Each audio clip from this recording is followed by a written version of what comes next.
এই সংক্ষিপ্ত সারটি the discipline advantage বইটি সম্পর্কে। এই বইয়ে আপনি নিজেকে নিয়ন্ত্রণ করে জীবনকে জয় করা, অনুশাসনকে বাধা নয় বরং স্বাধীনতার চাবিকাঠি হিসেবে দেখা, আচরণ গঠনে পরিচয়ের শক্তি এবং কিভাবে ছোট ছোট অভ্যাস বা মাইক্রো হ্যাবিটস আপনার ভাগ্য বদলে দিতে পারে সেই সম্পর্কে জানতে পারবেন। বুক বাংলাতে আমরা চেষ্টা করি আপনাদের সামনে বইয়ের সবচেয়ে গুরুত্বপূর্ণ শিক্ষা সহজ ভাষায় তুলে ধরতে। রাত তখন 9:30।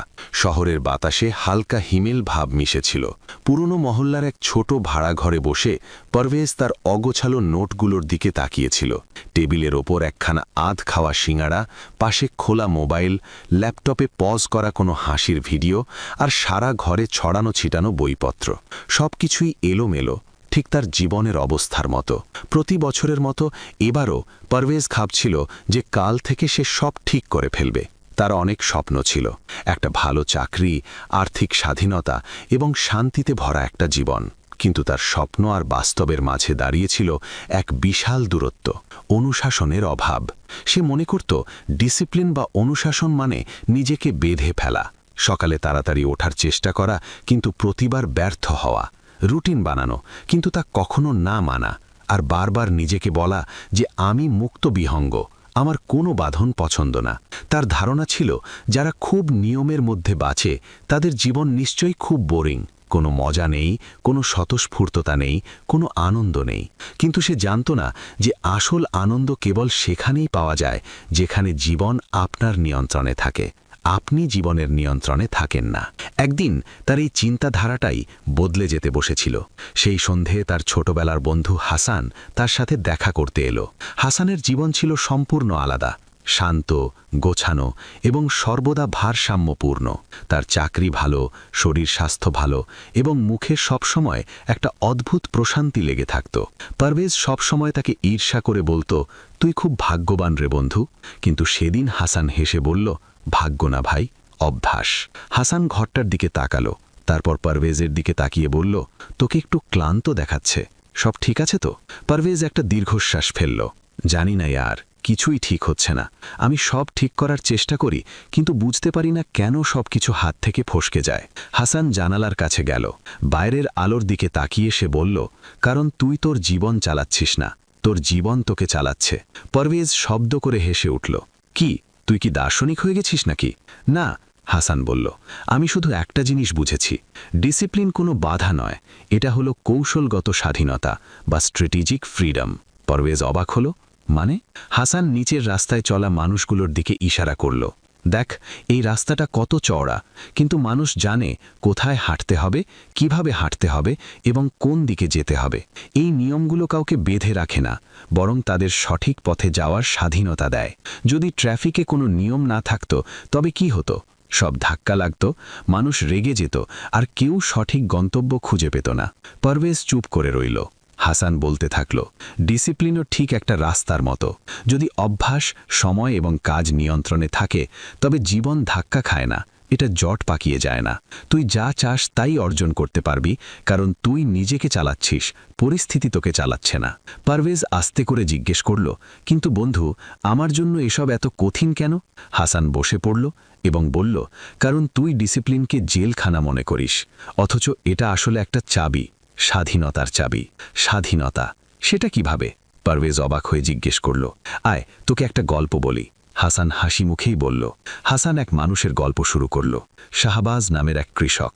শাহবাজের 2টি জমি ছিল, একটি খোলা এবং অগোছালো, অন্যটি ছোট কিন্তু খুব যত্ন নেওয়া। প্রথম জমিতে সে যা খুশি তাই বুনত, কখনো গম, কখনো বাজরা, কখনো কিছুই না। সে কখনো পানি দিত, কখনো দিত না। দ্বিতীয় ক্ষেতটিতে সে প্রতিদিন পানি দিত, আগাছা পরিষ্কার করত এবং সঠিক সময় বীজ বুনত। এখন কি হলো? প্রথম জমিটি অনুর্বর হতে শুরু করল, দ্বিতীয় ক্ষেতটি প্রতি বছর প্রচুর ফসল দিতে থাকল। হাসান বলল, তুই কি বলবি যে শাহবাজ দ্বিতীয় জমিতে তার স্বাধীনতা হারিয়েছিল? না, সে পরিশ্রম করেছিল, কিন্তু শেষ পর্যন্ত সেই লাভবান হল। আয়, সমৃদ্ধি, নিরাপত্তা, সেই সব পেয়েছিল অনুশাসনের কারণে, খামারের কারণে নয়। পারভেজ গল্পটা বুঝতে শুরু করল। হাসান বলল, ডিসিপ্লিন গুরুত্বপূর্ণ, কারণ এটি বিশৃঙ্খলা দূর করে। তুই মোবাইলে স্ক্রল করতে থাকিস, কারণ আবেগ তোকে চালাচ্ছে।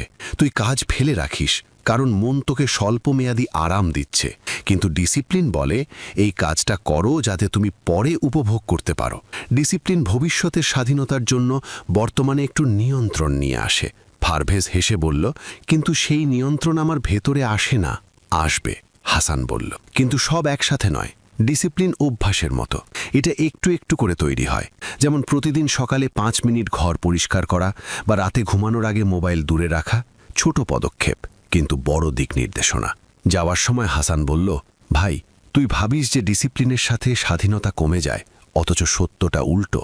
যখন তুই তোর মনকে দিক নির্দেশনা দিবি, সময়কে অগ্রাধিকার দিবি এবং অভ্যাসগুলো ঠিক করবি, তখন তুই নিজেকে মুক্ত করবি দীর্ঘসূত্রিতা বা ঢিলেমি থেকে। ডিসিপ্লিন কোনো বাধা নয়, এটা কৌশলগত স্বাধীনতা। সেই রাতে প্রথমবারের মতো পারভেজ তার ঘর পরিষ্কার করল। প্রথমবারের মতো সে ঘুমানোর আগে তার মোবাইল বন্ধ করল। প্রথমবারের মতো সে পরের দিনের জন্য একটি ছোট কাজের তালিকা বা টু ডু লিস্ট তৈরি করল। কয়েকদিনের মধ্যেই সে অনুভব করল যে তার সকালগুলো হালকা প্রশান্তির সাথে শুরু হচ্ছে। কাজগুলো আরও সহজে শেষ হতে শুরু করেছে। তার মন শান্ত হয়ে গেল এবং কয়েক মাস পর সে বুঝতে পারল যে সে আরও বেশি স্বাধীন অনুভব করছে, কারণ এখন তার জীবন তাকে শাসন করছিল না, সে তার জীবনকে শাসন করছিল। সে বুঝেছিল যে স্বাধীনতা মানে নিজের খেয়াল খুশি মতো সবকিছু করা নয়, বরং যা আপনার জীবনকে উন্নত করে তা করা। আর এই স্বাধীনতা কেবল ডিসিপ্লিনের মাধ্যমেই পাওয়া যায়, কারণ ডিসিপ্লিন আপনাকে বেঁধে রাখে না, এটি আপনাকে দিক নির্দেশনা দেয়। ডিসিপ্লিন আপনাকে থামায় না, এটি আপনাকে সঠিক কাজ করার শক্তি দেয়। ডিসিপ্লিন আপনার স্বাধীনতা কেড়ে নেয় না, এটি আপনাকে আপনার জীবনের মালিক বানায়। যেদিন পারভেজ এটা বুঝল, সেদিন থেকেই তার জীবন বদলাতে শুরু করল এবং ধীরে ধীরে সে বুঝতে পারল যে ডিসিপ্লিনই আসল স্বাধীনতা, কৌশলগত, বুদ্ধিদীপ্ত এবং অত্যন্ত মূল্যবান স্বাধীনতা। আপনারও যদি কখনো মনে হয় যে ডিসিপ্লিন একটি বন্ধন, তবে কেবল পারভেজের গল্পটি মনে রাখবেন, কারণ হয়তো আপনিও আপনার জীবন চালাতে চান, জীবনকে আপনাকে চালাতে দিতে চান না। কয়েক মাস কেটে গেছে। পারভেজের জীবন আর আগের মতো ছিল না। ঘরের এলোমেলো অবস্থা কমে গিয়েছিল, কাজ ফেলে রাখার অভ্যাসে অনেক উন্নতি হয়েছিল এবং তার ভেতরে হালকা আত্মবিশ্বাস বাড়তে শুরু করেছিল। কিন্তু পরিবর্তন সবসময় সোজা পথে চলে না। বাইরে থেকে সব ঠিকঠাক দেখাচ্ছিল, কিন্তু ভেতরে একটা যুদ্ধ এখনও বাকি ছিল। সে কে? সে কি সত্যিই একজন সুশৃঙ্খল মানুষ হয়ে উঠেছে, নাকি পরিস্থিতি কিছু সময়ের জন্য স্থির হয়েছে মাত্র? এই প্রশ্নটা তাকে আরও বেশি বিরক্ত করতে শুরু করল এক শীতের সকালে, যখন তার কলেজের ফলাফল বের হলো এবং তাতে নম্বরগুলো তার প্রত্যাশার মতো ভালো ছিল না। তার হৃদয় হঠাৎ করে ভেঙে যায়নি, কিন্তু তার ভেতরের পুরনো কণ্ঠস্বর আবার জেগে উঠল, তুই সব সময় এরকমই, আধঘাপ ছড়া, তুই কখনো ধারাবাহিক থাকতে পারবি না। সেই রাতে সে তার ঘরের আলো নিভিয়ে শুয়েছিল, কিন্তু ঘুম তার ধারে কাছেও ছিল না। তার মনে হচ্ছিল যেন তার সমস্ত কঠোর পরিশ্রম, সমস্ত প্রচেষ্টা সব বৃথা গেছে। ঠিক তখনই তার ফোন বেজে উঠল। এটা ছিল হাসানের মেসেজ, কাল সন্ধ্যায় ক্যাফেতে চল, কিছু কথা আছে।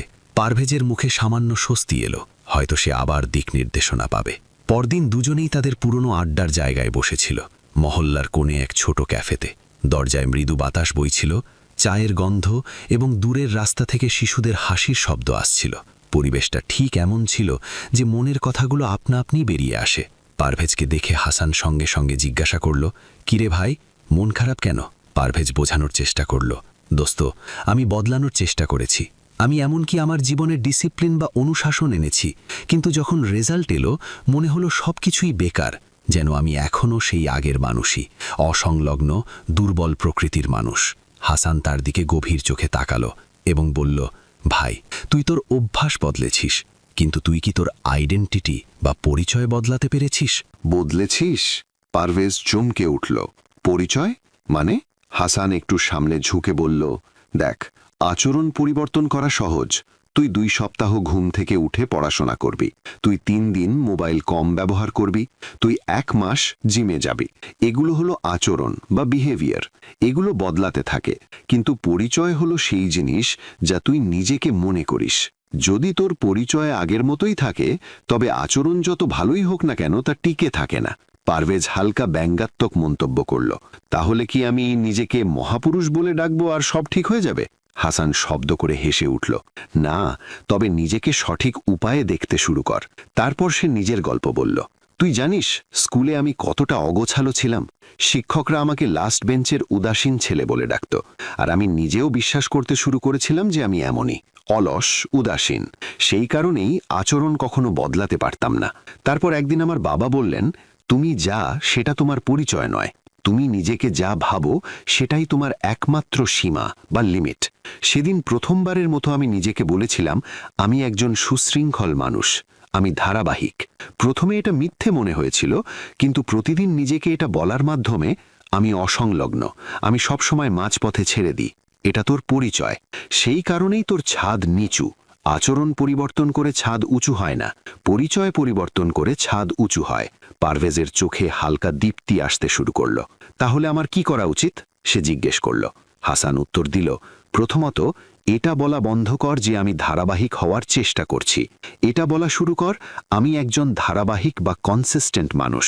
কারণ আচরণ পরিচয় থেকে আসে, পরিচয় আচরণ থেকে আসে না।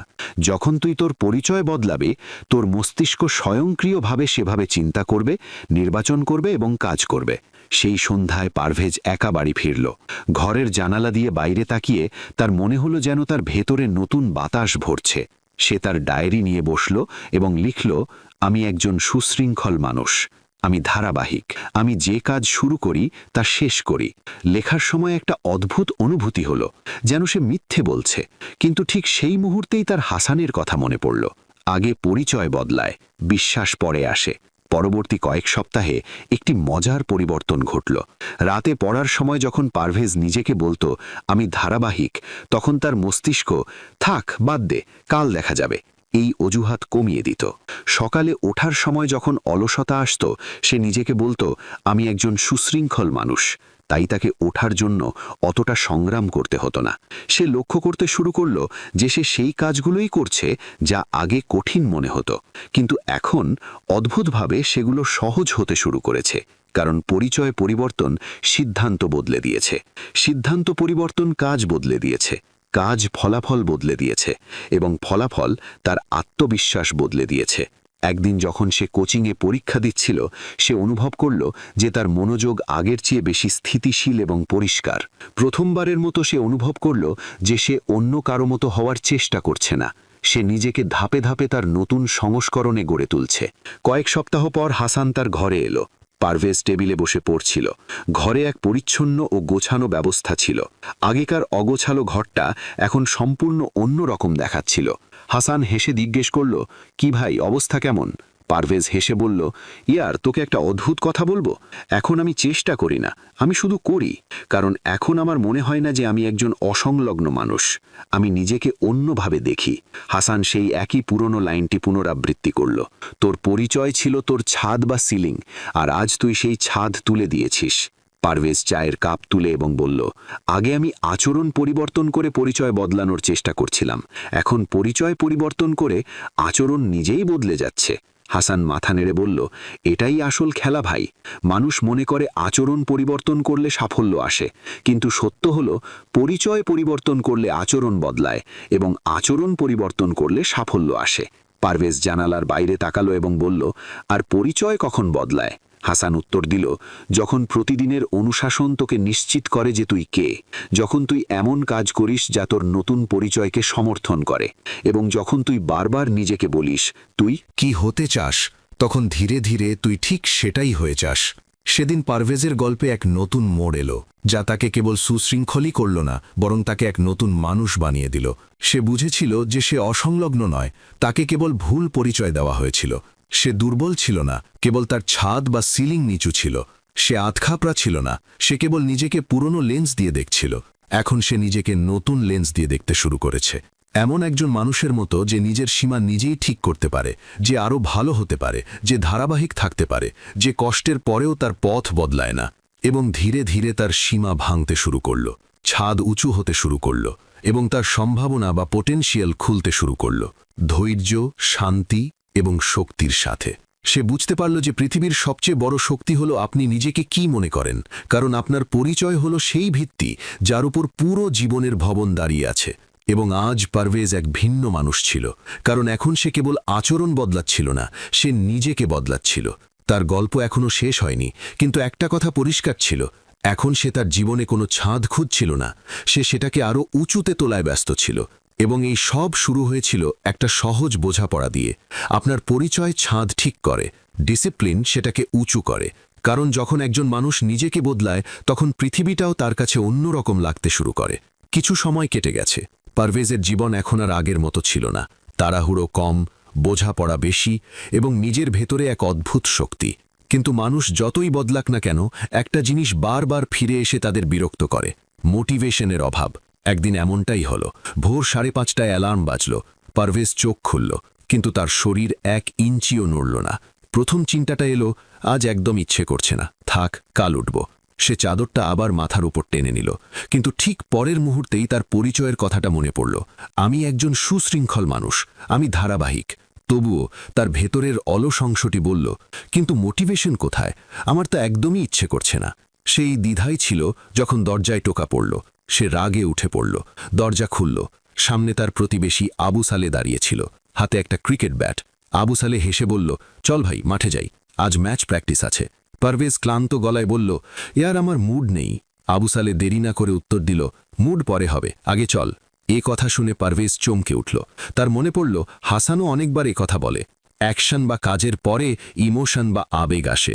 কিন্তু সে বিশ্বাস করত না যে ইচ্ছে ছাড়া উঠে কাজ করলে সত্যিই কিছু বদলাবে। তবুও সে আবু সালেহের পেছনে হাঁটতে লাগল, আধা ঘুমে আধা মনে। মাঠের দিকে যেতে যেতে তখনও সূর্য ওঠেনি। হালকা ঠান্ডা বাতাস বইছিল এবং পারভেজ ফিরে আসার কথা ভাবছিল। কিন্তু যখন সে মাঠে পা রাখল, ঠান্ডা মাটির গন্ধ এলো, মানুষের হাসি ও কথা বলার শব্দ এলো, এবং তার ভেতরে এক অদ্ভুত শক্তি প্রবেশ করল। সে চিন্তায় পড়ে গেল। ঠিক 10 মিনিট আগে তার ইচ্ছে করছিল না, কিন্তু এখন মুড ঠিক হলো কি করে? খেলার সময় সে ভুলে গেল যে সকালে সে কতটা অলস ছিল। সে 2-3টে ভালো বল করল, একটা ক্যাচ ধরল, এবং দল তার পিঠ চাপড়ে দিল। হঠাৎ তার ভেতরে উৎসাহ ভরে গেল। সে হাসল। এটাই ছিল ব্যাপার। অনুভূতিটা পরে এলো। সেদিন সন্ধ্যায় যখন সে বাড়ি ফিরল, হাসান তার জন্য অপেক্ষা করছিল। হাসান জিজ্ঞেস করল, আজ সকালে মুড খারাপ ছিল? পারভেজ মাথা নেড়ে সায় দিল।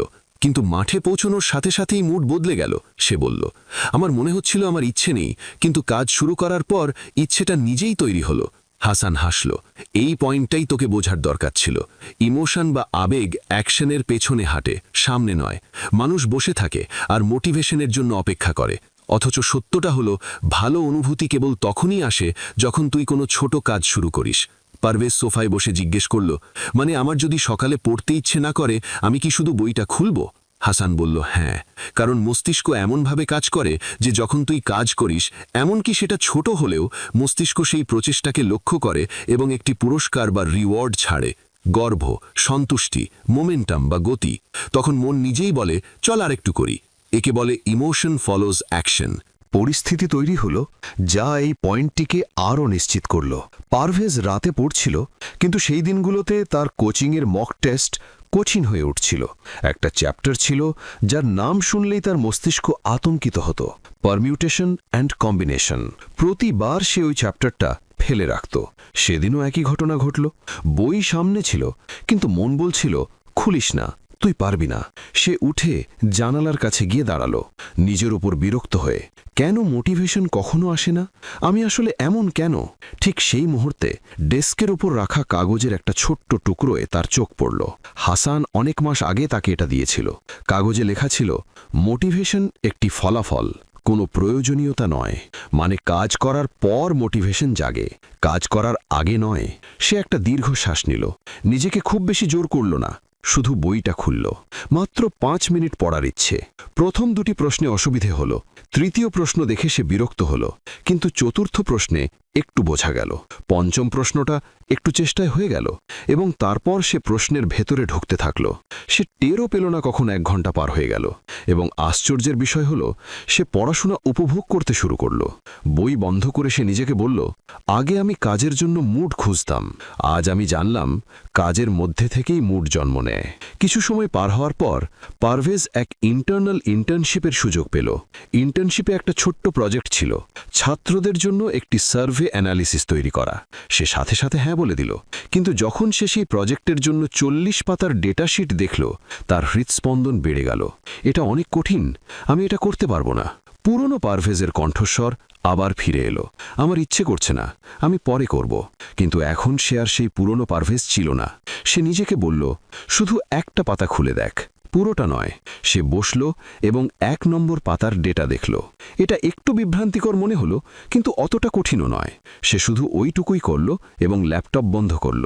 পরদিন সে আবার একটা পাতা খুলল, তারপর একটা টেবিল বুঝল, তারপর 2টো গ্রাফ বানালো।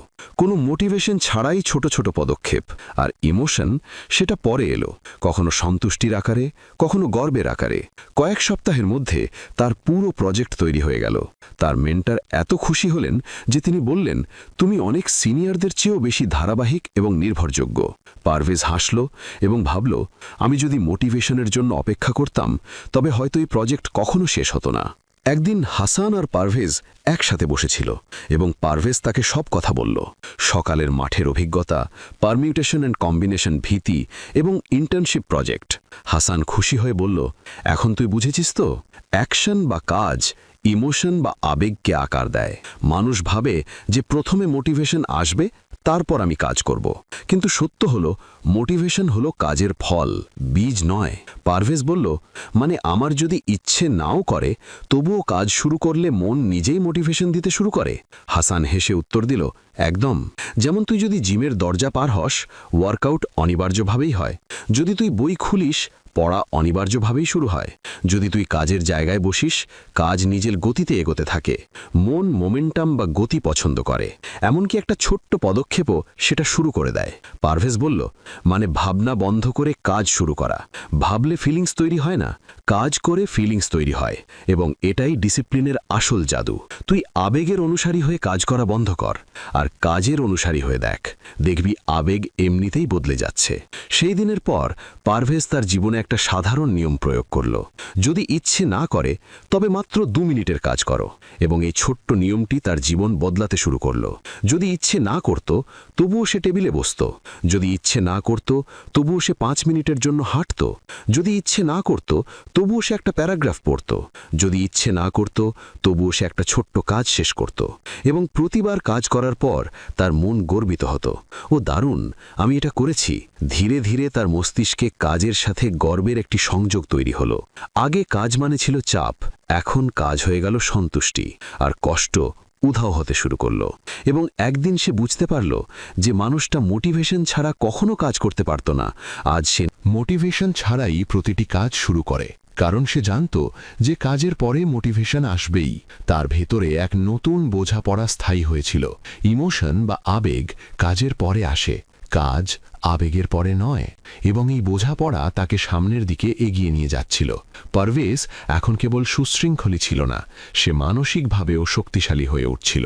কারণ সে আবেগের জন্য অপেক্ষা করত না, সে আবেগকে আকার দিত। তার গল্প এখনো শেষ হয়নি, কিন্তু সে একটা বড় শিক্ষা পেয়েছিল। যদি জীবনে এগিয়ে যেতে চাও তবে তোমাকে কাজ দিয়ে শুরু করতে হবে, তোমার যতই ইচ্ছে না করুক না কেন। কারণ অনুভূতি পরে আসে, যখন কাজ পথ তৈরি করে। এবং সেদিন থেকে তার জীবনের একটাই মন্ত্র ছিল, ইমোশন ফলোজ অ্যাকশন। এই বোঝাপড়া তার জন্য একটি দরজা ছিল, যা তাকে প্রতিদিন নতুন শক্তি দিচ্ছিল।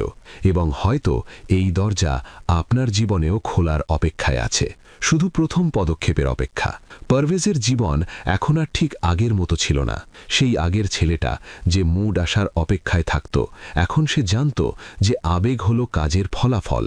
এবং কাজ করার সাথে সাথেই কঠিন কাজগুলো সহজ মনে হতে শুরু করে। কিন্তু পরিবর্তন এখানেই শেষ হয়নি। তার জীবনে আরও একটা বড় মোড় আসতে চলেছিল, ধীরে ধীরে, খুব ধীরে ধীরে, ছোট পদক্ষেপের শক্তির মাধ্যমে। সেদিন বৃষ্টি হচ্ছিল, ছাদের কিনারা থেকে পানির ছোট ঝাপটা পড়ছিল এবং ঘরে হালকা ঠান্ডা বাতাস ছিল। পারভেজ টেবিলে বসেছিল, কিন্তু বই খোলা থাকা সত্ত্বেও তার মনোযোগ এগোচ্ছিল না। এমন নয় যে কোনো মোটিভেশন ছিল না, সে সেটা শিখে গিয়েছিল।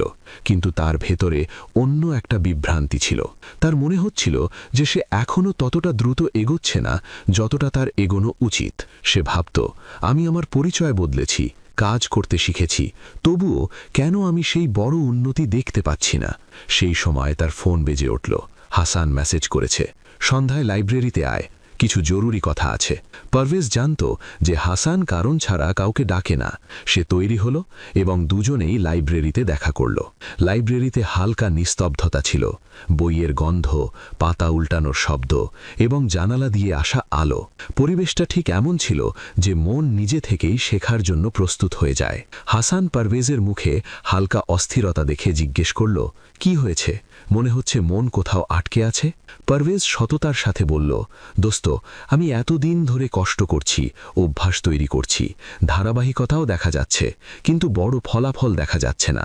মনে হচ্ছে আমি খুব ধীর গতির। হাসান 1 সেকেন্ড চুপ করে রইল। তারপর সে একটা গল্প শুরু করল এবং এই গল্পটা পারভেজের পুরো বোঝাপড়া বদলে দিল। হাসান বলল, এক গ্রামে মুসা নামে এক বৃদ্ধ মালি বাস করত। তার একটা খালি জমি ছিল যেখানে কিছুই জন্মাত না। মানুষ বলতো এই মাটি অকেজো, কিন্তু মুসা সেখানে প্রতিদিন একটা ছোট কাজ করত। শুধু এক মুঠো সার দিত, একটু মাটি ওলটপালট করত এবং 1 বালতি পানি দিত। মানুষ হাসত, এত ছোট কাজ করে কি হবে? মুসা প্রতিদিন এই একই ছোট পদক্ষেপগুলো পুনরাবৃত্তি করত। দিন গেল, সপ্তাহ গেল, মাস গেল, কেউ কোনো পরিবর্তন দেখতে পেল না। কিন্তু 1 বছর পর সেখানে এমন সুন্দর বাগান তৈরি হলো যে মানুষ দূর দূরান্ত থেকে তা দেখতে আসত। কেউ জিজ্ঞেস করল, এই জাদু কিভাবে হলো? মুসা হেসে বলল, এটা জাদু নয়, এটা কম্পাউন্ডিং। প্রতিদিনের ছোট কাজ যা দেখা যাচ্ছিল না তা ভেতর থেকে মাটির পরিবর্তন করছিল। হাসান পারভেজের দিকে তাকিয়ে বলল, তোর জীবনও ঠিক সেভাবেই চলছে। মাইক্রো হ্যাবিটস বা ক্ষুদ্র অভ্যাস ভেতর থেকে জমি বদলায়। বাইরে থেকে তা দেখা যায় না, কিন্তু ভেতরে অনেক কিছু ঘটছে। পারভেজ একটু অবাক হয়ে জিজ্ঞেস করল, কিন্তু এত ছোট জিনিস এত বড় হয় কিভাবে? হাসান উত্তর দিল, কারণ ডিসিপ্লিন হলো একটি কম্পাউন্ডিং সিস্টেম। ছোট কাজ, প্যাটার্ন, লাইফস্টাইল, ভাগ্য। মানুষ বড় পরিবর্তন চায়, কিন্তু ছোট পদক্ষেপের শক্তি উপেক্ষা করে। পারভেজ গভীর চিন্তায় মগ্ন হল, কিন্তু সে এখনো পুরো ধারণাটা বুঝতে পারছিল না। হাসান তাকে আরও সহজ একটা উদাহরণ দিল, দেখ, তুই জিমে যাস। যদি তুই প্রথম দিনেই 20 কেজি তুলিস, শরীর তৈরি হবে না। কিন্তু যদি তুই প্রতিদিন মাত্র একটা পুশ আপ দিস, তোর মস্তিষ্ক ধারাবাহিকতা শেখে, আর ধারাবাহিকতা শরীর তৈরি করে, পেশি নয়। তুই পড়াশোনা করিস, যদি তুই একদিন 5 ঘন্টা পড়িস আর 10 দিন কিছু না পড়িস, তবে কোনো লাভ নেই। কিন্তু যদি তুই প্রতিদিন মাত্র 1 মিনিট পড়িস, তবে সেই 1 মিনিট থেকে তোর মস্তিষ্ক আমি পড়ি এই পরিচয় তৈরি করে, আর এই পরিচয়ই ধীরে ধীরে বড় ঘণ্টা তৈরি করে। পারভেজের মুখে প্রথমবারের মতো স্বচ্ছতা দেখা দিল। হাসান আরও বলল, বৃদ্ধি বা গ্রোথ আসে ছোট অভ্যাস থেকে, বড় প্রচেষ্টা থেকে নয়। কারণ বড় প্রচেষ্টা বার্ন আউট বা ক্লান্তি ঘটায়। মাইক্রো হ্যাবিটস দীর্ঘমেয়াদে অলৌকিক কাজ করে। পরদিন পারভেজ এই কথাটি পরীক্ষা করার সিদ্ধান্ত নিল। সে তার ঘরে বসল এবং বলল, আজ আমি মাত্র 1 মিনিট পড়ব। সে বই খুলল, 1 মিনিট পড়ল এবং প্রাকৃতিকভাবেই সেটা 5 মিনিট হলো। তারপর 10 মিনিট এবং আধা ঘন্টা। সে বুঝল যে আসল পরিবর্তন শুরু করার মধ্যে, কত বড় কাজ করতে পারছে তার মধ্যে নয়। কয়েকদিন পর সে আরেকটি মাইক্রো হ্যাবিট শুরু করল, রাতে ঘুমানোর আগে মাত্র 1টি প্যারাগ্রাফ লেখা। মাত্র 1টি। কখনো উত্তেজনার বশে সে 4 থেকে 5টা প্যারাগ্রাফ লিখে ফেলত, কিন্তু নিয়ম সেই একই ন্যূনতম রইল, মাত্র 1টি প্যারাগ্রাফ।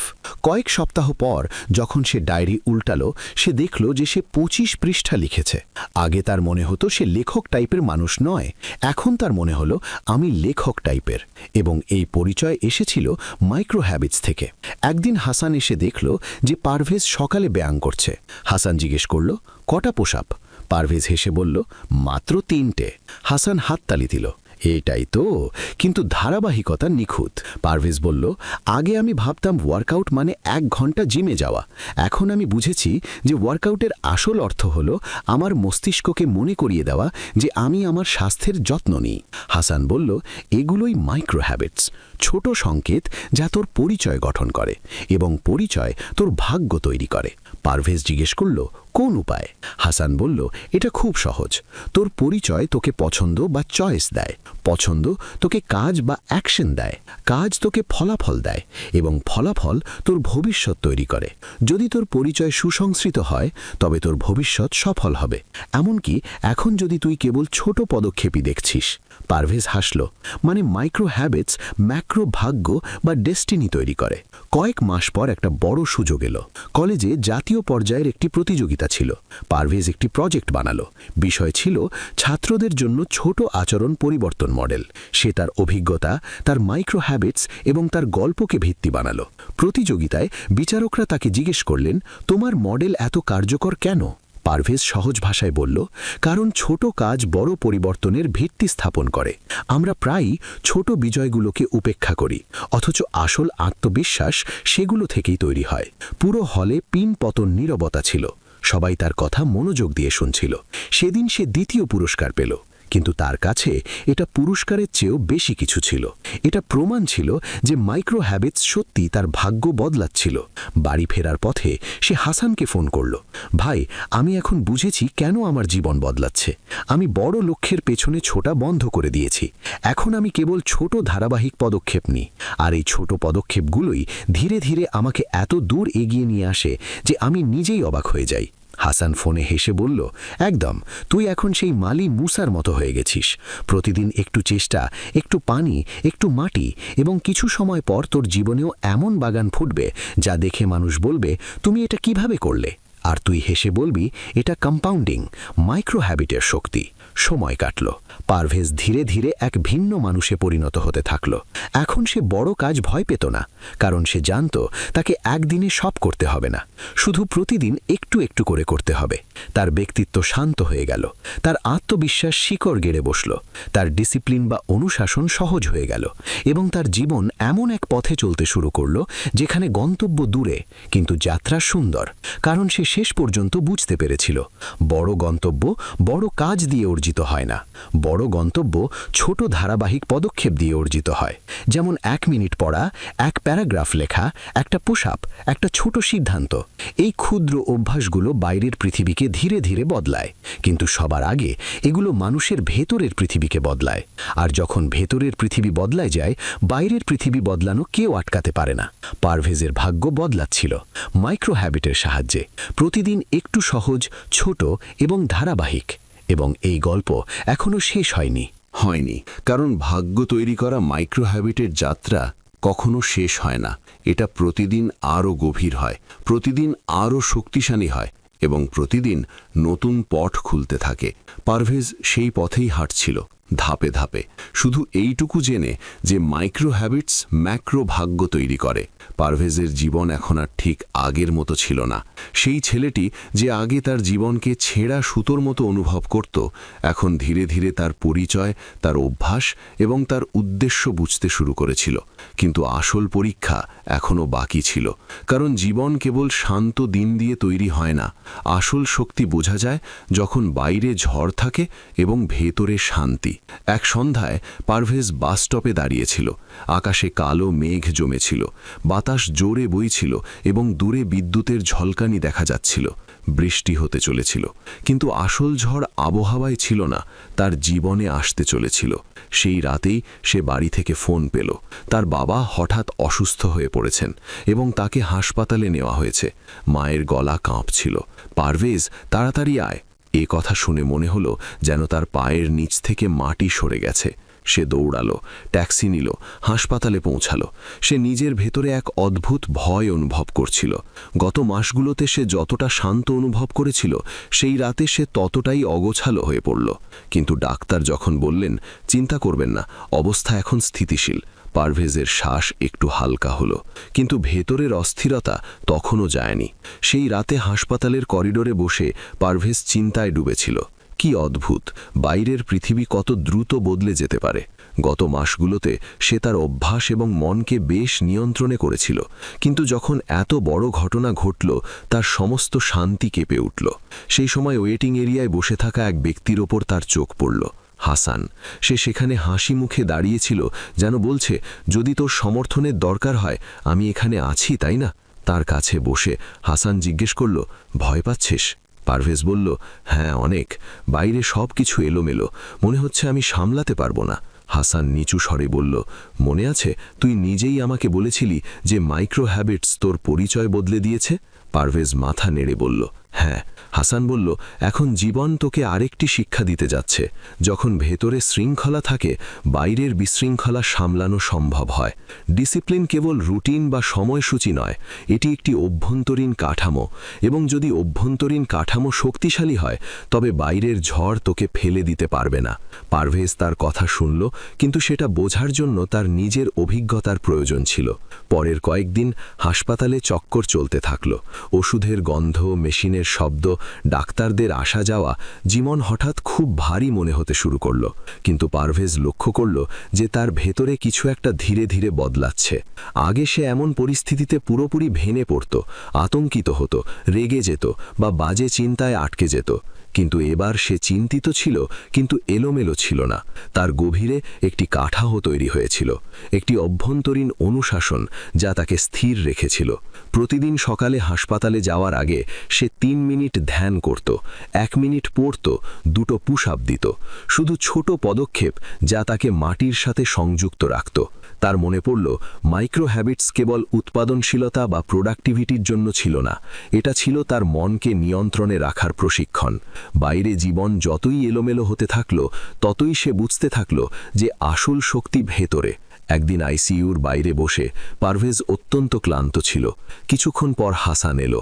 সে দেখল যে পারভেজের মুখে উদ্বেগ আছে, কিন্তু কোনো আতঙ্ক নেই। এই ছিল বইয়ের মূল শিক্ষা।